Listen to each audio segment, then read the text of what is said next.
Hi friends, welcome to our channel. आज हम पढ़ने वाले हैं हिंदी निबंध प्रदूषण एक समस्या। इस विषय पर हम कुछ लाइन लिखने वाले हैं। चलो तो फिर देखते हैं। विज्ञान के इस युग में मानव को जहाँ कुछ वरदान मिले हैं वहाँ कुछ अभिशाप भी मिले हैं। प्रदूषण एक ऐसा अभिशाप है जो विज्ञान की कोख में से जन्मा हुआ है और जिसे सहने के लिए अधिकांश जनता मजबूर है। प्राकृतिक संतुलन में दोष पैदा होना, न शुद्ध वायु मिलना, न शुद्ध जल मिलना, न शुद्ध खाद्य मिलना, न शांत वातावरण मिलना। प्रदूषण कई प्रकार का होता है। प्रमुख प्रदूषण है वायु प्रदूषण, जल प्रदूषण और ध्वनि प्रदूषण। वायु प्रदूषण, महानगरों में यह प्रदूषण अधिक फैला है। वहाँ 24 घंटे कल कारखानों का धुआं, मोटर वाहनों का काला धुआं इस तरह फैल गया है कि स्वस्थ वायु में सांस लेना दुर्भर हो गया है। मुंबई की महिलाएं धुए वस्त्र छत से उतारने जाती है तब उन पर काले कण जमा होते हैं। ये कण सांस के अधिक मनुष्य के फेफड़ों में चले जाते हैं और असाध्य रोगों को जन्म देते हैं। यह समस्या वहाँ अधिक होती है जहाँ सघन आबादी होती है, वृक्षों का अभाव होता है और वातावरण तंग होता है। ध्वनि प्रदूषण भी एक गंभीर समस्या है। सड़कों में बढ़ते हुए गाड़ियों की ध्वनियों से मनुष्य को घुटन और सरदर्द जैसी बीमारियां होती रहती है। मनुष्य की स्वार्थ भावना की वजह से प्रदूषण जैसी समस्याएं उत्पन्न हो रही है। मनुष्य बड़ी बड़ी इमारतें और कारखाने बनाने के लिए वनों और वृक्षों को निर्दयतापूर्वक काट रहे हैं। वृक्षों की वजह से वर्षा होती है। वर्षा की मात्रा पृथ्वी पर प्रदूषण की वजह से कम होती जा रही है। वृक्ष और पेड़ पौधे अगर जीवित रहेंगे तो प्रदूषण की समस्या से हम निपट सकते हैं। जल प्रदूषण भी एक घोर गंभीर मनुष्य द्वारा उत्पन्न की हुई समस्या है। भारत की कई नदियाँ फैक्ट्रियों के कचरे और प्रदूषण नुकसानदेह रसायन तत्वों को झेल रही है।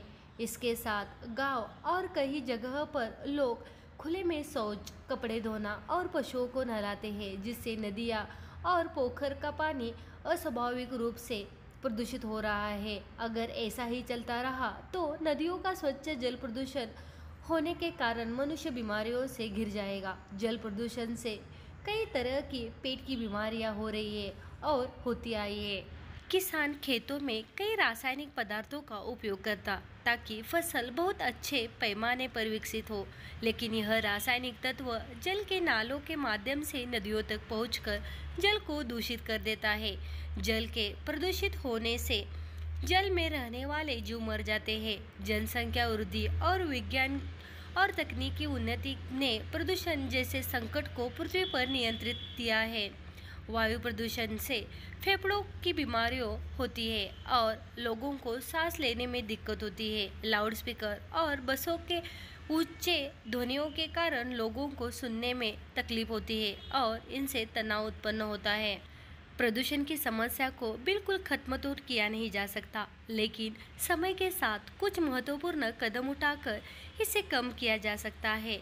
कारखानों का धुआं, वाहनों का धुआं, प्लास्टिक का उपयोग कुछ ऐसे कारक हैं जो बहुत भारी मात्रा में प्रदूषण करते हैं। इनके लिए कुछ ठोस कदम उठाने की आवश्यकता है। लोगों को निजी वाहनों का कम से कम उपयोग करना चाहिए और जितना हो सके सार्वजनिक या इलेक्ट्रिक वाहनों का प्रयोग करना चाहिए।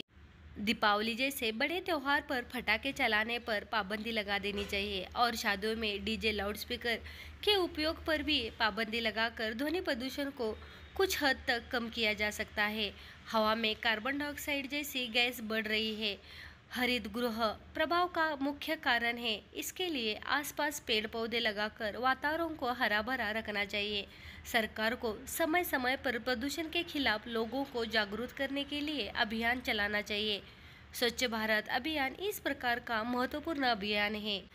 पहले हमें गाड़ी के उपयोग को कम करना होगा और प्लास्टिक का भी उपयोग कम करना होगा, क्योंकि गाड़ी से निकली हुई जहरीली धुआं हमारे वायुमंडल में मिल जाती है और हमारे शरीर में क्षति पहुंचाती है। प्रदूषण की समस्या से हम बचने के लिए ज़्यादा से ज़्यादा पेड़ लगाने होंगे और पेड़ को काटना कम करना होगा। और कई ऐसे सारे तरीके हैं जिनका उपयोग करके हम प्रदूषण की समस्या को बंद कर सकते हैं।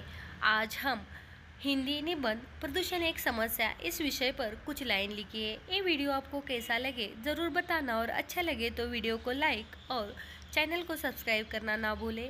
Thank you everyone.